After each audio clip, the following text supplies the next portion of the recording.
I'm here with my guy Gooner. We've just witnessed Arsenal losing to Newcastle for the second year in a row at their place. I've got to say, very disappointing, and that's me keeping it mild. But enough from me. Your assertions on that performance today. Do you know what? It's funny because I feel like I don't know where to start because the team, they were absolutely shocking. They were diabolical. I didn't see that performance. I honestly didn't see that performance, especially after the midweek game. But yeah, ultimately, there's going to be some serious questions asked of this team. And look, before the season started, I said that I think Liverpool are going to win the league. I just thought that football isn't linear, and I know we finished twice, 2 seasons in a row. But I think if we kind of really want to break this down really quickly, it started from the summer with the transfers that we kind of got in, or the lack of transfers that we got in. We spent 7 weeks chasing Moreno. We didn't get a replacement for Saka, an adequate one, and in the last couple of days, we actually ended up with Sterling, who, for all intents and purposes, isn't up to the level. He's not ready to be a title challenging player anymore. And we didn't get a replacement for Odegaard. And now the chickens have come home to roost because we are lacking in so much. It all just seems very wishy washy and hit and hope at the moment, and there's no clear direction. And I think the scariest thing was at the end you saw Arteta and he looked devoid of ideas. And yeah, it's not good. And there's going to be, as I said, there's got to be serious questions asked of these players, some of them, but the manager, because we are currently a couple of minutes from seeing Man City possibly go 8 points clear and seeing Liverpool go 7 points clear. And if that happens, I mean, I thought the title was already done, but it is 100%. I think the door is going to be shut. Now, it's early because it's only 10 games in, but it's Well, very nine. spooky. Well, nine, sorry, apologies. 9 games in, but it's very spooky at this moment in time. Halloween's just passed, but it's not a joke. It's not a joke. Yeah, I pretty much agree with everything you said there. What do you? I mean, I know you've touched on. You said we should have been more active in the transfer window, but specifically focusing on today's performance. I mean, I would probably say that was our worst performance of the season. Yes, we were poor against Bournemouth, but you could partially explain that by the fact that we were down to 10 men after 29 minutes. But today we just simply couldn't get anything going. What would you say was the reason for that today? I wouldn't even say that's the worst performance of the season. I'd probably say that's the worst performance of 2024. It's I can't think of a time where we've had no shots. We used to really be on opposition's necks. If we go 1-0 down, we're getting into the box, we're creating chances. I think we only had one shot on target or two shots on target in the whole game in 90 minutes. That's all you can summon with 700, 600 million pounds spent. Come on, it's not good enough, man. And yeah, for me, I have to look at the midfield. I thought Trossard, for all the good stuff he does with the late goals, the clutch goals that he scores, he's not a starter. Trossard is not a starter, and if he continues to start in this team, you're gonna see more problems. Martinelli not grabbing a game by the scruff of the neck again.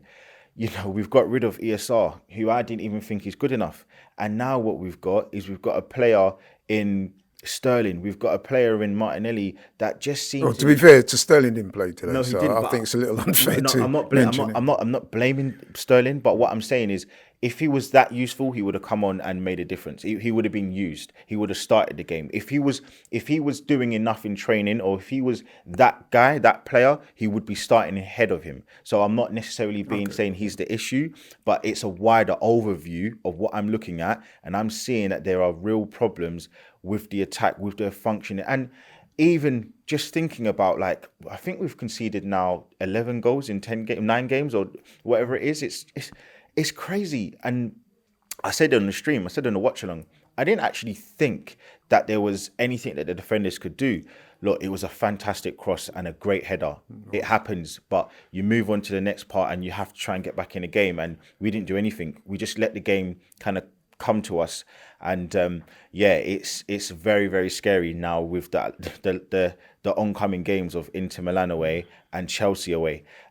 If Chelsea win tomorrow against Man United as well, we go behind them. So it's absolutely a pivotal day in the league for this season. And you know what, it could go one way or another way. The players can lift their heads and actually get up and do something for the next 2 games, or the season can crumble. And if season crumbles, there's definitely going to be a man that needs to go. And it's not the players for me, because I think that there's a few players that are not performing, but it's more to do with the manager, in my opinion. So this guy isn't the Messiah. This guy isn't the all-conquering, guy that people think he is. I do like Arteta a lot, but I also have to be honest and say he's won one FA Cup.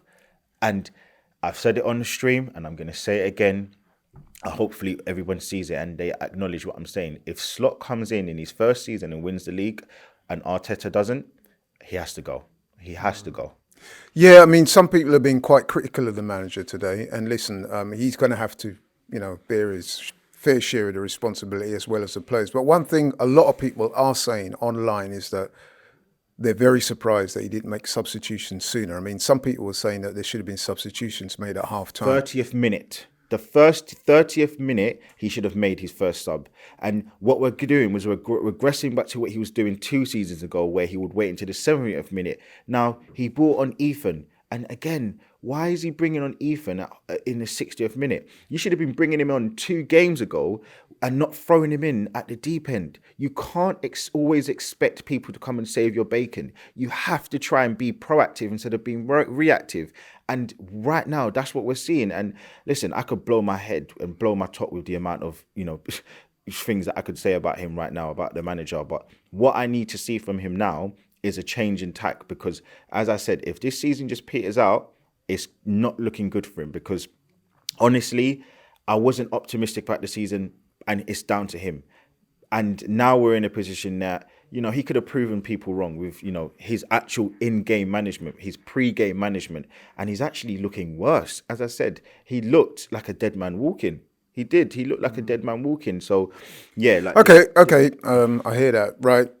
So, yeah, we talked about the manager, and you've mentioned Trossard and you've mentioned Martinelli. But I've got to say, I'm struggling to come up with any players today that played well. What do you put this down to? I mean, they were totally lacking in intensity today, totally lacking in energy.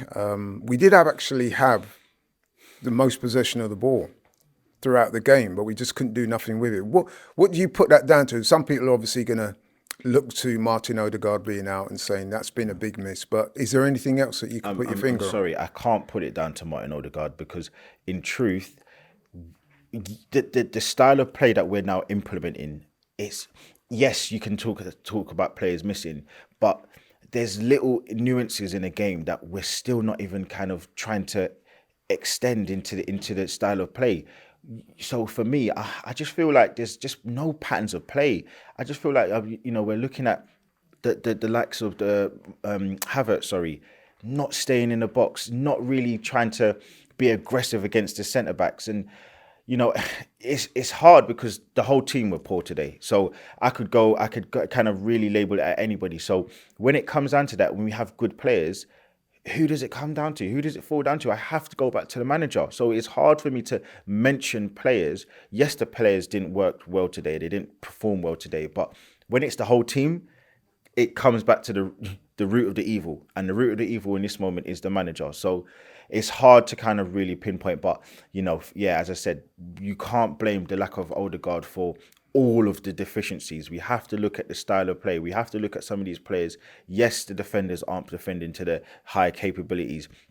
Yes, we're looking to be a little bit shaky with no right back with White, but I'm sorry, but yeah, it's just the whole team. The whole team needs to take flack, and the whole team need to hold that big L. So yeah, it's not great.